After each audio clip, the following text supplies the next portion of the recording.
Hi, everyone, and welcome. Thank you for joining us for today's Meet the Analyst webinar. ID resolution, the future is almost here.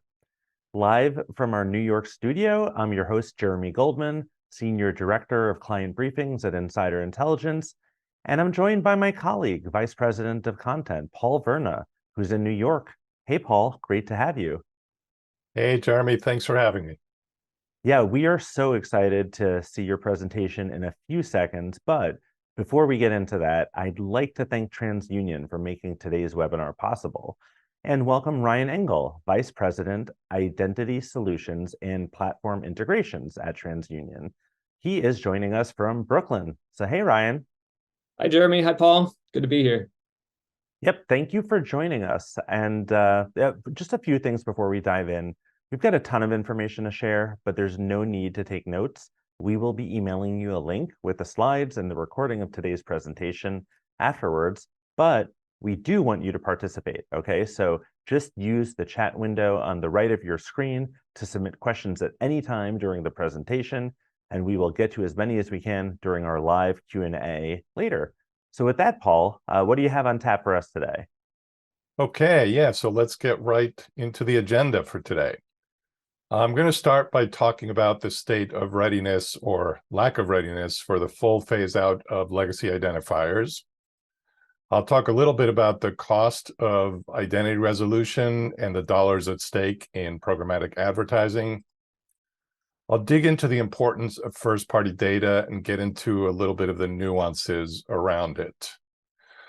I'll give a sense of how bloated the market for ID services has become and what the implications are for the market. AI, of course, is the buzzword of the year, but it's also extremely relevant when it comes to ID resolution and the programmatic advertising value chain as a whole. Privacy is another issue that pretty much hovers over everything in this ID space. And I'll close out by talking about IP addresses and how they fit into the conversation. As always, I'll wrap up with some takeaways and leave time at the end for audience Q&A. So, about this timeline for cookie deprecation.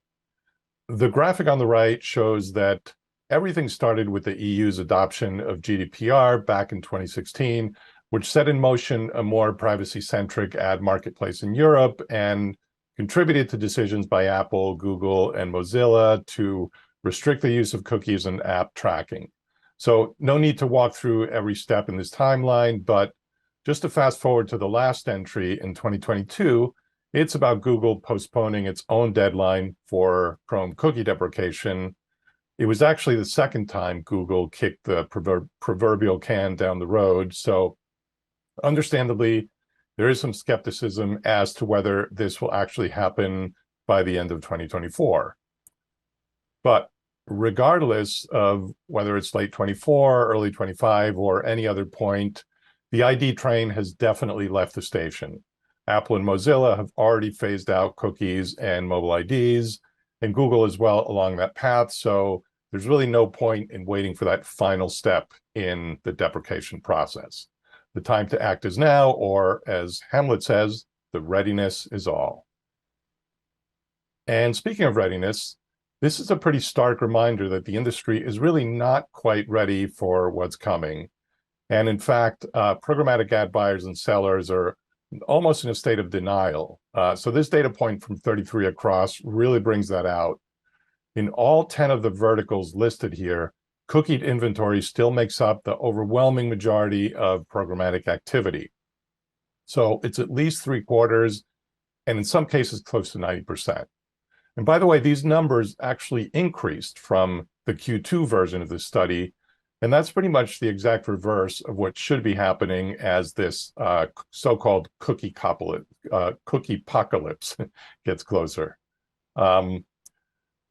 Now, this is not actually the only study that shows pretty much a lack of readiness. So more than 1/4 of marketing professionals worldwide haven't adopted an ID solution to address cookieless traffic at this point. Also, about 1/4 of US marketers and agencies are still using cookies. And about 40% of advertisers are unfamiliar or only moderately familiar with targeting methods that don't use cookies or mobile IDs. So these three studies are from ID5, Advertiser Perceptions, and IDC and Augury, respectively.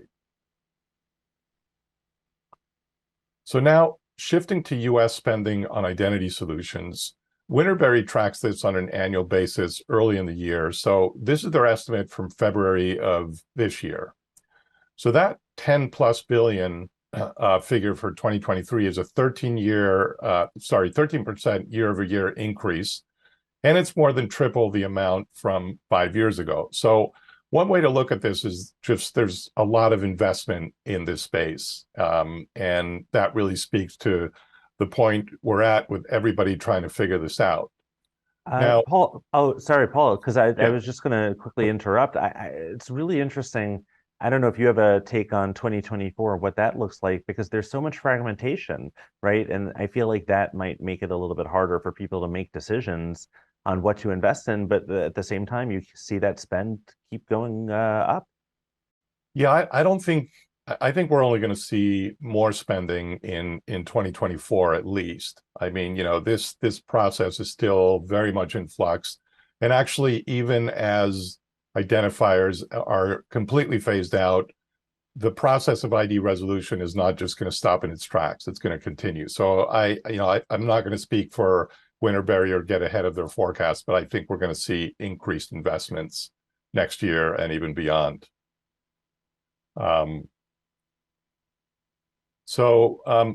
of this is coming from more investments in places like CTV and retail media, and digging into those first-party relationships among brands and media owners, and even also adoption of technologies that can get kind of pricey, like digital clean rooms or data clean rooms, I should say.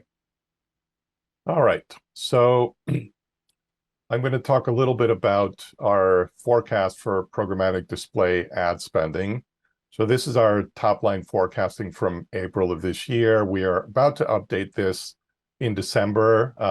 Stay tuned for an update on that. But if you look at this, so really what we're seeing is another barometer of the dollars at stake in solving for ID resolution. So according to this latest forecast, spending will grow by over 8% this year, and growth will accelerate through 2024 and stay at double digits in 2025. So this is an indicator of the health of the digital ad market in general and of programmatic specifically. Now, I know there are a lot of pain points in the market, and the wealth is definitely not distributed equally among all players. But overall, programmatic display is robust and picking up steam. Now, there was a huge bump in 2021 from the post-pandemic effect, and then growth slowed in 2022, which was partly because the second half of that year was a bit soft for the ad market, and also because coming off of 2021, there was really nowhere to go but down. But the forecasting trend shows a healthy recovery in the next couple of years. Now, shifting to the so-called ad tech tax. So these are the fees that are paid to tech and software intermediaries that execute programmatic display buys. And by the way, when we say display, that does include video. So these fees are growing quite a bit from year to year, which again is a barometer of the health of the programmatic ad market. But interestingly, spending as a percentage of real-time bidding is actually tracking downward. So that's the red line in the chart. So why is that? Well, the main reason is that a lot of the growth in this market is coming from CTV, which I alluded to a minute ago. And CTV inventory is transacted in large part through direct and private programmatic marketplaces, as opposed to auction-based markets, or open ones at least. And related to that are concerns about low quality inventory on the open web, especially on places like MFA sites. So as a general trend, we see more programmatic spending bypassing RTB auctions. Let's move on to first-party data. So I'm sure it's no surprise to anyone in this audience that advertisers and publishers agree about the importance of this data as cookies go away, but each of these groups actually has more confidence in their own data than in the other sides. So what I mean by that is that advertisers are keen on advertiser first-party data activation, but publishers less so. And as you might expect, the opposite is true for publisher first-party data activation, where publishers favor it more than advertisers. So when we talk about first-party data, it does help to zero in on whose data we're actually talking about. Paul, one thing I would just point out here I think is really interesting is that unified ID technology, there seems to be almost a consensus in terms of, how much promise does that hold, and there's been obviously, I would argue, a lot of conversation around UID technologies and how much promise they hold in relation to that amount of confidence that's being shown here. Yeah, I'm going to talk about universal IDs a little later, but you're absolutely right. My take on these numbers is that they do reflect as much consensus as I think you're going to get.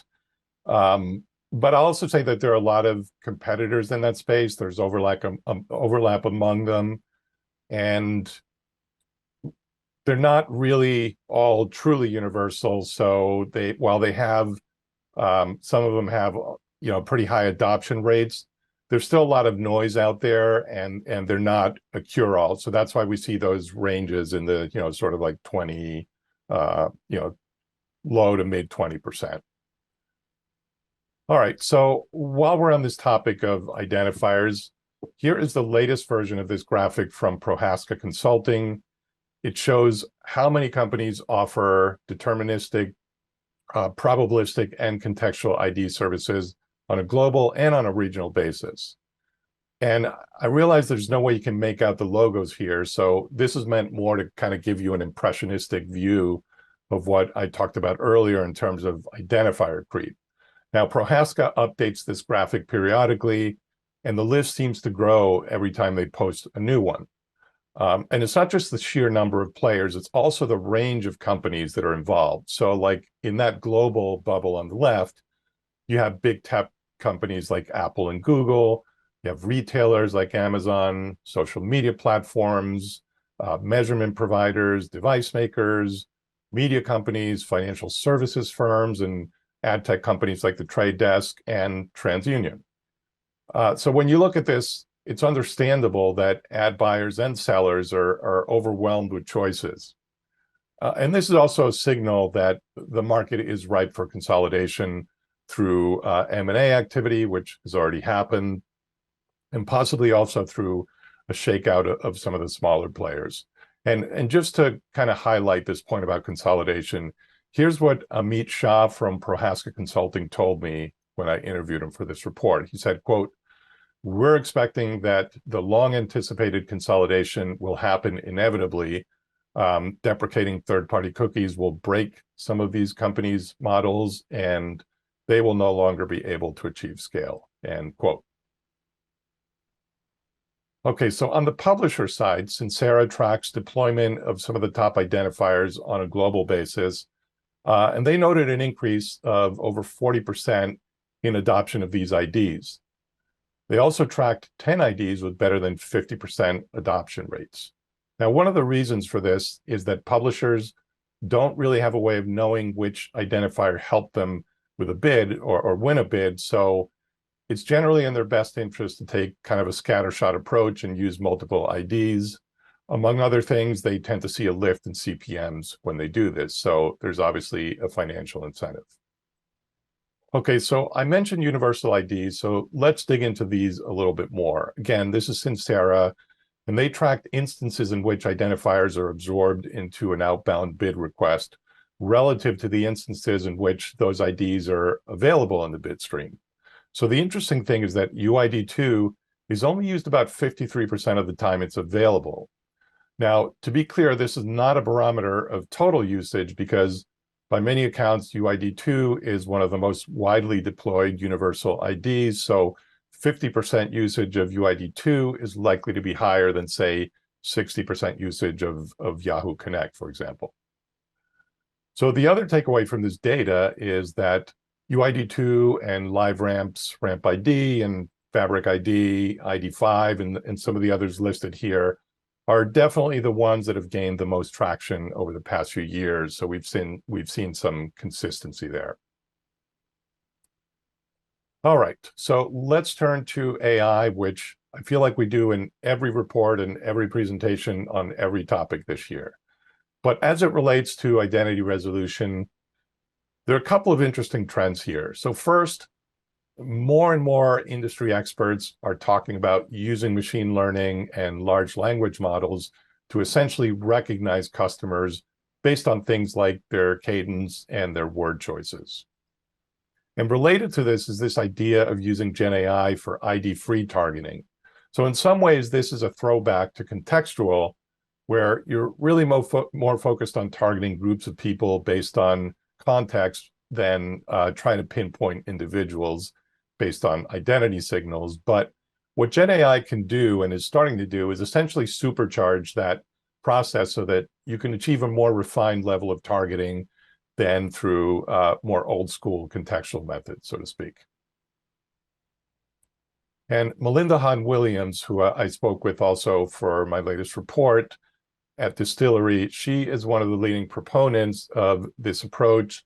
So she believes that brands and agencies will latch on to ID-free targeting because scale in the addressable space will be limited, and as a result, an approach that effectively targets without identifiers could be critical to campaigns so that they can perform efficiently at scale as those legacy IDs go away. And to stay on AI and machine learning for a bit, here's an advertiser perception study, and this shows that targeting is the highest priority for agencies and marketers using these technologies. Optimization is also high on the radar. Interestingly, creative production is all the way at the bottom of the list. To me, this suggests that advertisers are mostly interested at this point in using AI and ML to help them figure out how to reach those audiences. And they're not as keen on using these technologies to create ads, which goes a little bit against some of those early fears that AI was going to replace creative talent.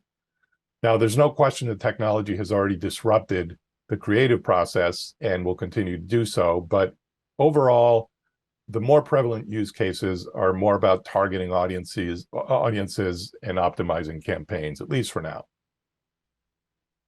So let's shift gears now to privacy, which has definitely been one of the main catalysts behind this whole identifier transition. So a lot of US states are doubling down on privacy through legislation. This landscape is evolving mostly through state level laws, though Congress did also introduce a federal privacy bill that so far hasn't gone anywhere, but could come back into consideration at some point.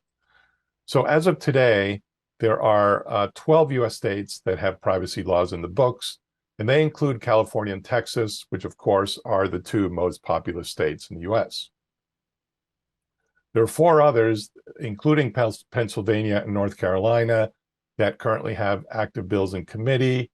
And this data, by the way, comes to us from the International Association of Privacy Professionals. Here's what it looks like on a map, with the states shaded in bright green being the ones where privacy legislation has already been signed into law. Now, I mentioned that California is one of those states, and that's important because it tends to set the agenda for the US with a whole range of regulations, including things like carbon emissions and gas mileage standards. So California took the lead with the CCPA, which was then strengthened by the California Privacy Rights Act, or CPRA. And there's no need to dwell on the specifics or get caught up in this alphabet soup of acronyms. But the key here is that where California goes, other states usually follow.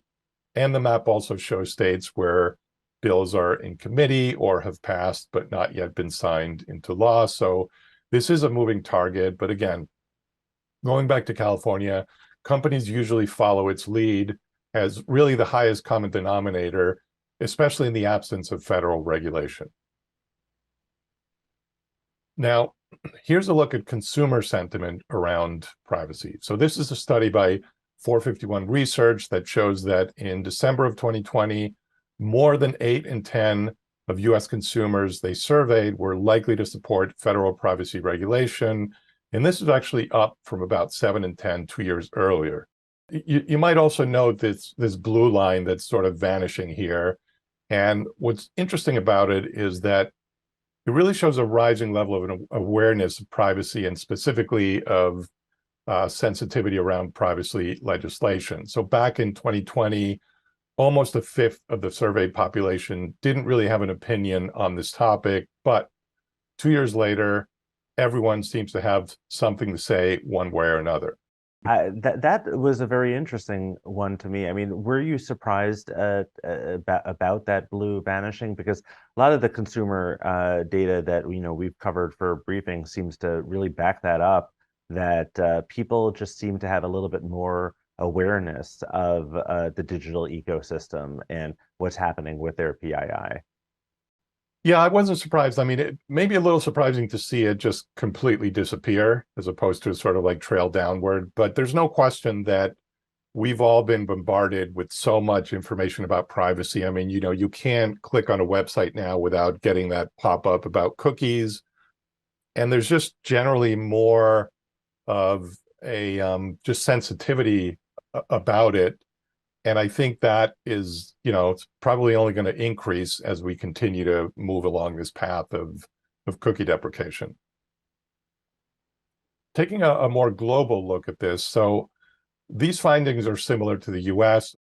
If you look at that total column on the right of the chart, those, excuse me, who strongly or slightly agree that they want more control over their digital identity, they make up about 80% of this survey population. And those who don't are really only about like 5% of the total. So again, this is just an indicator that privacy is a pretty big deal for consumers, and this cuts across regions and also cuts across ages, as you can see from the demographic breakdowns here. All right, so IP addresses. This is the last point I'm going to touch on before the takeaways. And the question really is whether they might face deprecation the way that cookies and mobile IDs have. So I'd say there are two schools of thought here, where some experts think that IP addresses are actually on the chopping block, their argument being that these addresses are considered personally identifiable information, or PII, in Europe, and Europe is usually the tip of the spear when it comes to privacy. It's also worth noting that in a lot of the state privacy laws in the US, IP addresses are also defined as PII. So even if there hasn't been a lot of enforcement or really any enforcement so far, there is a risk there.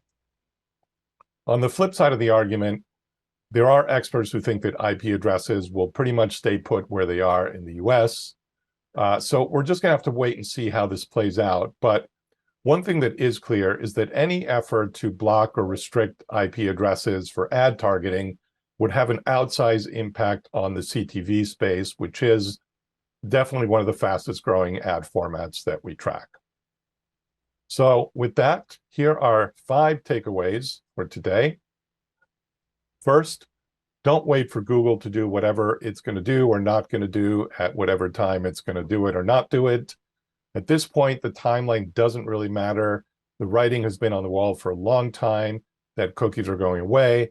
So the most prudent thing you can do as buyers and sellers is simply prepare for that future if you haven't already done so. Second takeaway is not to wait for privacy laws, because regardless of what happens in state houses or the halls of Congress, we're in an era of heightened sensitivity to privacy. So it behooves everyone to just accept this and focus on compliance. The third takeaway is to embrace the power of AI to boost contextual targeting and to help navigate this shift away from cookies and mobile IDs. Number 4, continue to test and learn with universal IDs. And finally, don't assume that IP addresses are here to stay. This isn't a fire you have to put out today, but it would be wise to start at least preparing for scenarios where their use could be restricted. And with that, I will hand it back over to you, Jeremy. That was great and chock full of information. So thank you so much, Paul. We will get back into it shortly with a special quick take conversation between Paul and our special guest, Ryan Engle, Vice President of Identity Solutions and Platform Integrations at TransUnion. Don't worry if you joined us late, by the way. We will email you a link with the slides and the recording of today's presentation after the broadcast, and a quick reminder that we will be taking your questions live soon. So keep them coming. We've had a few good ones so far, but we'd love to see more. So, all right, Paul, back over to you and Ryan. Yeah. Okay. So, Ryan, welcome back. And let me just start with this question right off the bat. Sure. What do you see as the most important or impactful ways that marketers can solve for addressability in the context of cookie and data deprecation? I think the best thing marketers can do to protect themselves in this evolving ecosystem with cookies going away, and as you mentioned, the potential for IP address, is to really treat their first-party data with a lot of value. So both curating and making the most of the first-party data you already have, but have strategies in place to collect more and refine more your first-party data, because ultimately that's the one thing that has the greatest chance of sticking around and maintaining its value. And in terms of addressability, I think it's funny you showed that chart where the advertisers had their first-party data and the publishers had theirs. More and more we see that, that's the future of activation, is actually the combination of those two things, right? So you have as a brand, you have your first-party data. You're looking for destinations where they have first-party data, because you can transact on those two things using clean rooms or ID translation services. And in our experience, like, the best place to do that is in the cloud, because there's an opportunity to really centralize your data, share it with strict confidence in terms of who gets to see what, with what cadence, as long as you can have an identity capability there in between to translate from the one first-party identifier to the publisher one. And what do you see what do you think that publishers should be doing to build an effective data strategy? So I'll come back to first-party data again. So for publishers, I think it's a different sort of strategy, but still it's the same. Like, how can we get the most first-party data that we can hold on to? And that's, for a lot of publishers, they have multiple different properties in which they could potentially collect the information or logins from users. And so in my experience, a lot of those companies still haven't sort of built a solid strategy on how to combine all those identifiers together. You might have this website or that one. They might sit in two different repositories. Well, if I'm a customer of both of yours, then you should really like to know that, probably, and you could better monetize that data. So first, collect the data in the best way and centralize and consolidate it so you can really see across your properties. And then again, try to capture more first-party data if you can, but also, like, more and more, there are some privacy restrictions even on your own first-party data, and there's the big importance and emphasis on consent. And so a big thing that publishers can do is focus on getting consent from consumers to use their data for different purposes and so on, because it's all about building relationships and trust with consumers. And then the last thing, I guess, is as you bring all those together and you collect more data, then it can be hard sometimes to stitch all that together. And so often working with an identity resolution provider to be able to stitch those records together, get more of a unified view, better understand maybe the age and gender or other demographics, for example, of your audience, to better monetize your data, or to better communicate with brands who want to be advertising on your properties. Now, Ryan, one challenge in this evolving paradigm is really like a much starker split between known and anonymous consumer. So how can marketers create a consistent experience and a consistent approach to targeting? To me, well, so my job is, they're on the screen, Vice President of Identity Solutions. So of course I'm going to see that through an identity lens, right? Like I think of it often like on the digital web, that's one thing, but sometimes it's easier to think about just like a practical experience. Like if I'm, calling into, a help desk for, a brand with whom I have a relationship, or if I'm emailing a help desk, or if I'm having a product sent to my home, each of those is a different point of interaction with the brand, and each of those is just like a fragment of an identity that can then be hard to stitch back. And so maybe you don't know that, I ordered a thing to my house, it didn't arrive, so I called you feeling frustrated, but you couldn't link it to my address, and then I emailed you to complain about the call center. And somehow if you see those as different interactions, it's a really frustrating experience. And so I think trying to find ways to identify consumers based on the least or the smallest touch point possible will help improve customer experience. And I think that applies to the digital web too, right? So certainly like logins with emails, but also any other signal that we can get, like IP address and so on, can give signal indicators as to who this person is and what your relationship with them might be like and how you might treat them. And so I think it's both, it's interesting. It's a paradox, right? That customers want better privacy, but actually in order to provide some of the better privacy controls, sometimes you really need to know better who you're interacting with or have a better understanding of identity. So you understand their preferences, how they want to be treated, their interactions with you, so that you can actually give them the space that they might want. So anyway, I said a lot there, but I think for me, identity is really in the middle of all of it. And to get really adept at identifying consumers based on the smallest bits that you can to give them the types of experiences they expect. So Ryan, the last question before we go over to the audience Q&A. So we talked about addressability and activation, but another big impact of data deprecation is losing access to behavioral data that informs targeting. So in other words, all those insights into the consumer. So how can marketers improve their understanding of customers to inform targeting? Yeah, I think, well, there are a bunch of different ways, but the way that I would recommend is to encourage brands to ask their consumers.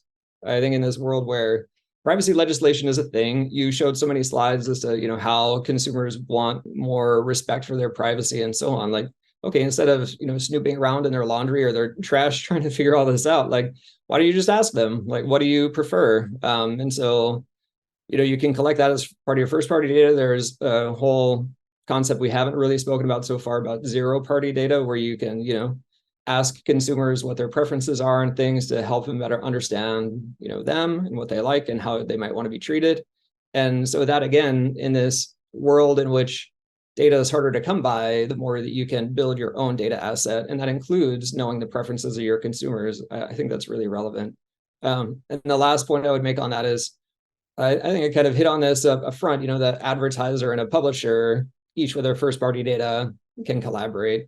But I think it's also interesting to think about different brands, or even if it's not an activation type of relationship, other types of collaboration. So if I have a certain first party data asset, I'm a clothing manufacturer, for example, and I only have direct relationships with people to whom I send direct to consumer, but I know I sell a lot of my products through retail. Well, if I could have a relationship with a retailer who was able to share some insights from their data in a pseudonymized way and link that back to my data based on identity, then all of a sudden I know a lot more about my consumers, and it's still in a way that respects them. We can do that via data clean rooms, and so to make sure that I don't find out any more than I should, but I can still get the insights that I need so that I can know that Ryan is a really loyal customer of mine, and shouldn't I treat him as such? Whereas maybe I couldn't have known that before. But if you're able to find ways to, again, if everyone is doing their best to collect their first party data, to find ways to collaborate, brand to brand for insights or brand to publisher for activation. And then I think there's so much more technology that's available now. That's the second hat I wear, these platform integrations, in the clouds and all that, to really bring that data together in a way that's secure, but also super efficient and can disrupt some of the things that we've experienced in the industry so far. Well, thank you so much, Ryan, for those excellent insights. So now it's time to zero party data like it's 1999, aka get into the audience Q&A. And no one better to lead us through that process than our host with the most, Mr. Jeremy Goldman. Well, thank you. Maybe there is somebody, but they're not here. So, we'll deal with me, right? Don't sell yourself short. It's you, Jeremy. Thanks, man. That's much appreciated. Thank you so much, Paul, for that. And for Ryan, that was really great information. I mean, it's so interesting to see, some of the questions that come in that clearly tie in with some of what you were just talking about. And I know this could be for both, but maybe Ryan, if you want to start, if you both have a pulse on the uptake of clean rooms among advertisers, since you were just talking about that. Oh, sure thing. Yeah, I think it's interesting. I had a client once who was talking about something besides clean rooms, but he said something like it's like teenage sex where everyone is talking about it, but no one's really doing it. I think there is some of that with data clean rooms, and I'm sorry for the analogy there, but I think there is a lot of talk and a lot of interest and a lot of buzz in clean rooms. We are meeting with so many different clean rooms and really understanding the technology and the promise behind it and the similarities and differences. But I think really we're at the stage where folks are experimenting and really trying to understand how best to get the value out of it. And I think it really comes down to, how seamless is it for the clean room to gain access to your data and share it. So I guess it's removing friction in the process, right? To make the data as accessible, to make the contracting as easy as possible, the fee structure as straightforward as possible. I think there's a lot of excitement and a lot of potential there, but we're still relatively early days, I would say. Yeah, and I would just add to that this process of identity resolution in many ways is about collaboration. Ryan, I think you touched on this earlier, just about basically stitching together all those first-party data sets. And clean rooms are really all about collaboration, where I think one of the sticking points might be, at least right now, is that at least for publishers, clean rooms are a much bigger, a higher bar just because of the cost structure, not so much for, big media platforms. So there's a little bit of a disconnect there, but in general, there is a lot of experimentation happening. And I think, getting people together in one common space, literally and figuratively, is definitely a positive. I agree. And sorry, just one point to add. So Paul, when you were sharing before about, the proliferation of identity providers and so on, and how we expect that to consolidate, I think that's where we are with clean rooms too. Like, is just because people are experimenting isn't to say it's not valuable. I think they are really valuable. And it's just a matter of, how do we, get the most out of that? And I would say for folks, whether the cookies are going away or not, whether you believe Google or not, you should be acting as if they are. And so if that's the future, then finding a way to get the most out of your first party data, collaborating, like that's the place you should be experimenting with rather than experimenting with anything further on cookies and all that. Absolutely. And actually building on that, this is a good one that we had that maybe Paul, you can start with. Talking about being proactive, like Ryan just mentioned, you spoke briefly about how Gen AI could be important to the future of ID resolution. Can you share a real world example of that? We're getting a question in. Yeah, so a couple of examples. One could be like, for example, Salesforce is training AI models to try to gain better precision in matching people to disparate IDs. Another example could be for maybe like a campaign for an electric lawnmower manufacturer, where instead of dialing in targeting parameters in a dashboard, you could use conversational search to ask something like, help me identify targets in large metro area suburbs who have bought or in the market for electric cars, or who have installed solar panels or geothermal heating in their home. So that's really just kind of like using the power of generative AI to help you cut some corners, streamline that process, and get you to an outcome in a more sort of natural way. And I don't know, Ryan, if you have a take on this from a TransUnion perspective. Yeah, sure. I don't know if it's an official TransUnion one, but I'd offer my perspective just to say that, I think I really agree with you. There's an opportunity for efficiency in the ad targeting. Just to acknowledge, like, the job of marketers right now is really hard. Like, you have to be creative, you have to be, data and analytical. Then there's all this cookie nonsense and all the technology. Everything is so hard, right? So if you could have something that would make it easier and say, okay, I don't need to be able to do a SQL query, I can just write a natural language thing. Like, that would be huge, I think, in opening up capacity, because no one's getting extra headcount these days, but the marketing situation is just harder and harder. I would offer a pause on some of the AI with identity resolution. Maybe that is the official TU answer, because working from a credit bureau, getting identity wrong can have a lot of consequences. Now, sometimes in the digital marketing, the cost of getting it wrong is just not that much, but I do think that we have to tread lightly on that. Like if it's for certain use cases, if we're going for reach or scale, great. But if you're looking for something like whether I'm getting my house approved or not, Yeah. I wouldn't want AI making that decision. So I think it is like this interesting place where, like clean rooms, this is emerging too, and we're all kind of learning as we go. Yeah, I mean, that's a great point. And, one thing I didn't mention in the conversation around AI is just some of the concerns around accuracy and hallucinations and the risks. So obviously, I mean, that's sort of table stakes. You really have to put all of these algorithms through, at least for now, like a common sense filter and not get ahead of your skis, because the implications of that could be really, they could be really bad for certainly for advertisers, for brand safety, and as you pointed out in Ryan, from a TransUnion example, could have a lot of other implications as well. So yeah, buyer beware. So I think we have time for, I know this is just such a good conversation, but I hate to cut it short. I think we've got time for one more, and maybe Ryan, I don't know if you want to start with this one, but what are your thoughts on hashed emails as an ID key? Are those a durable identifier with the changing privacy paradigm that advertisers are facing these days? So I do think they're more durable, and I do think they have a lot of value, but I think on their own, they're not really enough. And the reason I would mention that is, you think about how many email addresses somebody has. Like I have, multiple personal email addresses, my work email address, and even a former work email address. So I have lots of email addresses, right? So if I'm trying to understand who Ryan is with a hashed email, like which of the hashes is it? And so that can still be tricky if you're just trying to transact on hashed email to hashed email.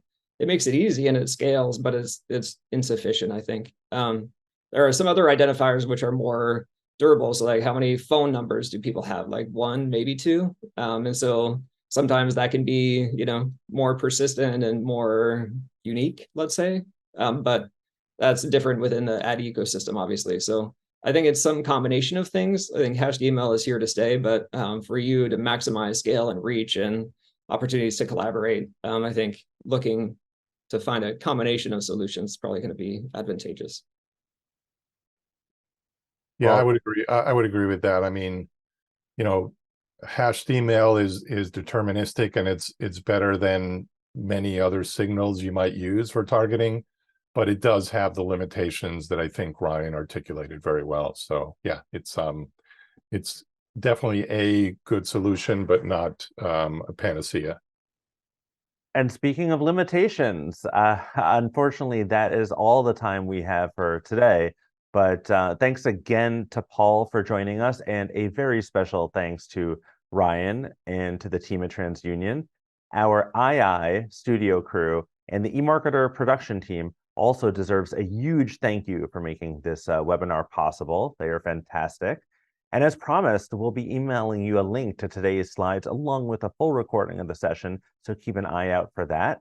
And check out TransUnion's ebook, Redefining Identity, Turning a Consumer Data Strategy into an Engine for Growth, found in the Resources tab below the video player. And before we wrap up, let me just take a quick moment to tell you what's happening across eMarketer's media channels. You can register for more live analyst and tech talk webinars on our events page at emarketer.com/events. We've got a deep crew of analysts, so be sure to check that out. And on the audio side of the house, don't forget to tune into Behind the Numbers, eMarketer's daily podcast, where you can find our team as well. And finally, of course, please check out our newsletters.